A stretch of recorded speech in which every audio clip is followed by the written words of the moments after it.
Alright, so King Gudamu, chapter 647 and 648 review. Let's start off with 647 first. Chapter is called Activity at Kantan, or as it should be called, Can You Feel the Love Tonight? Because the first three pages is just Kaine fangirling all over Riboku. And, uh, you know, I like the whole love that's the romance that's brewing between the two, and I like it since romance is something that Kingdom lacks to an extent, although it makes up for it in spades in other aspects. But it's interesting. It's a unique little sub story going on there, and I like it. So that's the first 3-4 pages of the chapter, 647, until Bananji and Shunsuiju finally show up, and Riboku is obviously happy to see them. His mites are here, and Shunsuiju goes on to present three possible scenarios moving forward. Um, he points out the fact that it's good to see you're safe and all, but we're kind of rebels now. What's the plan moving forward? What do we do? And he presents the three options, the three possible scenarios, which is number one, they can uh, go back and say I'm sorry, and we'll see how that ends up. Because they're gonna get punished. It's over. You can't go back now. You're a rebel now. It's over. Um, so that's not happening. There's no sorries are gonna work now. It's too late for that. And number two, um, keep on running, which is useless. I mean, and what? Just live out the rest of your days running? That's not gonna work either. And the third, which makes sense if you think about it, is take on, fight back, take on the forces of Kantan, and find a way to slay the new king, and most importantly Kakukai, who's he's the real king when you think about it, the puppet master, if you will. Take him out, and this is where things get interesting. Replace him with Riboku, which is just for Zhao. That's the greatest blessing possible, isn't it? Because Riboku is the true. He's the hero they need, but they deserve. But they need and deserve. Man, they need him and they deserve him. What the hell? Man, they don't deserve him. He's too good. Actually, they don't deserve him. He's too good. He's just too good. I mean, just imagine how the story would have been different had he had more influence and power, and had he been allowed to do as he pleased, and if he didn't have the dumbass, the previous king, just throwing rocks in his way. Uh, and yeah, so either they can do that. These three options. This is what he presents, and Riboku shits on the three ideas and says, "Fuck you, we're not doing none of this.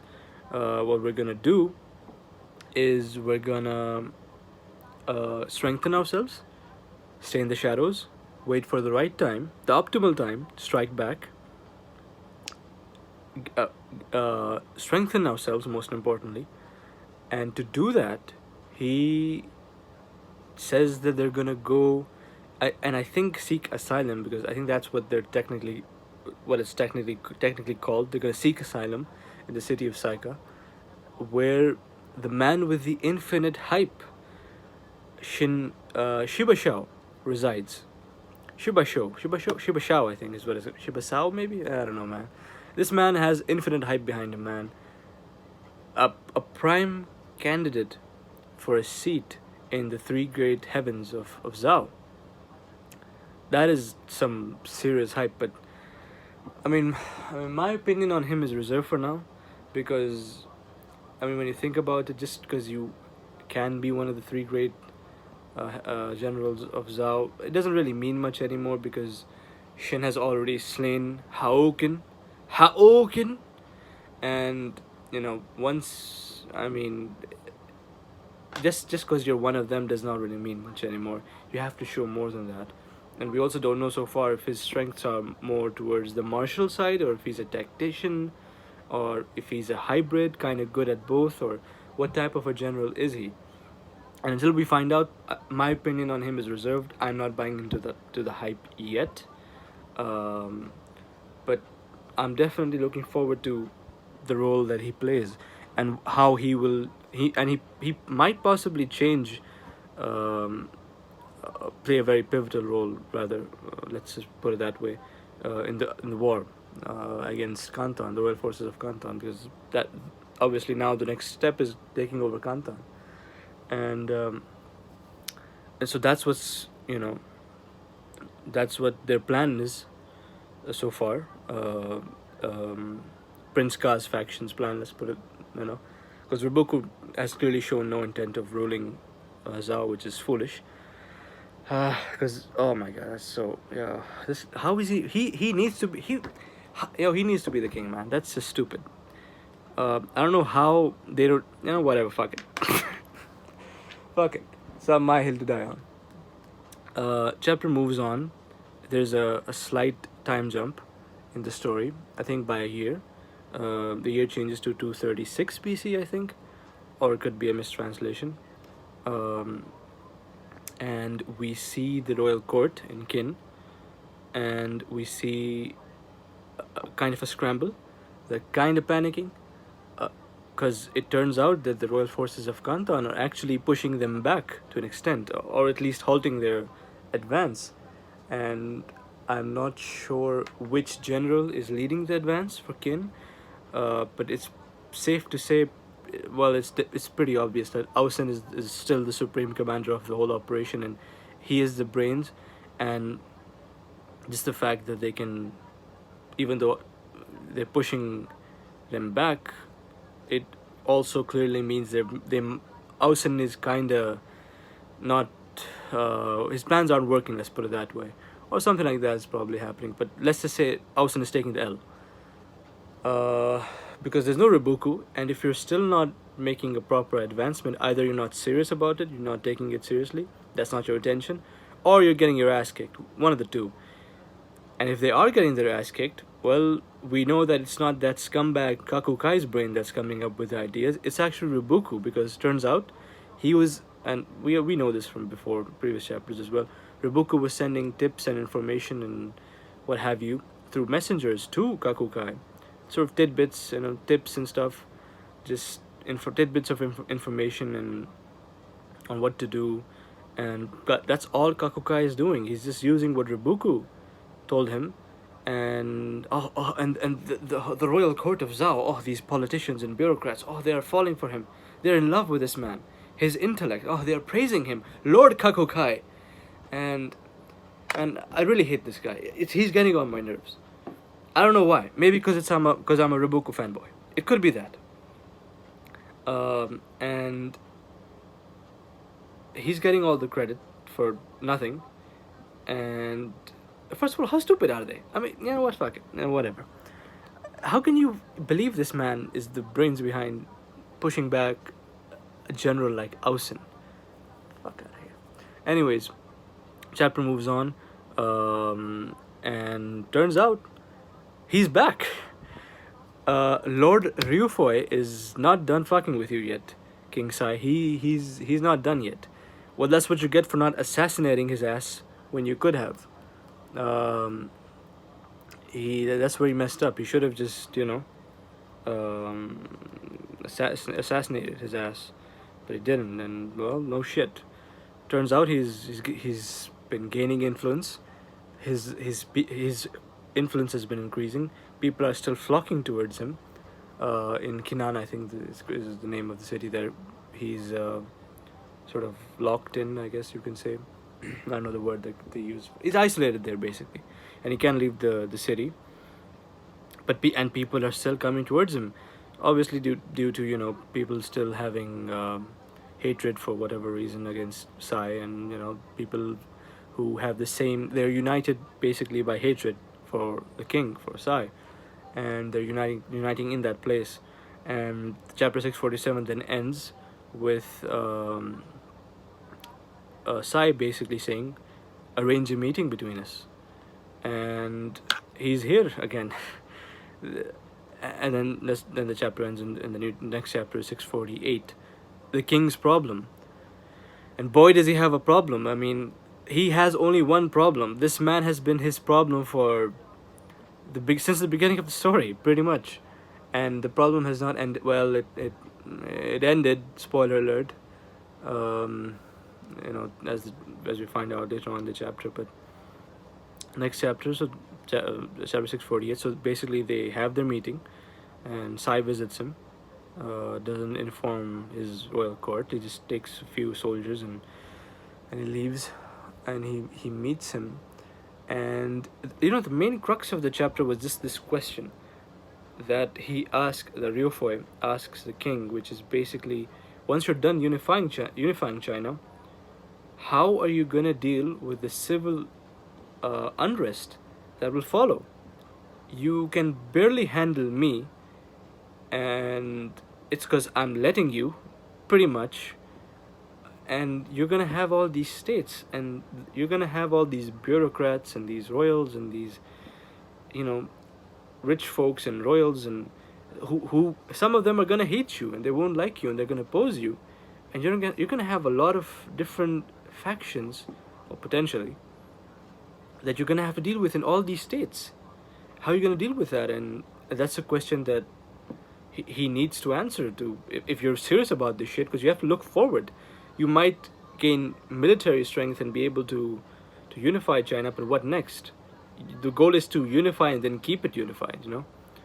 And he says, Ryufoi states that the biggest problem with Sai, according to him, or the only weakness that he can see, is his kindness, which is true. And Ryufoi is prime example of that. Just the fact that he's alive, having a conversation with this man after all that he's done to Sai. The fact that he's still here, alive, not assassinated, it goes to show that we have a big time problem here, and we have to deal with it. And in order to do that, you have to stop being so kind. And but then Ryofo mentions the whole nature of man being light bullshit. Well, come on, that's bullshit. I mean, have you met Hitler, Sai? Well, you were dead by then. But there were some messed up people even back then as well. I don't know what type of old ancient Chinese herb he was smoking.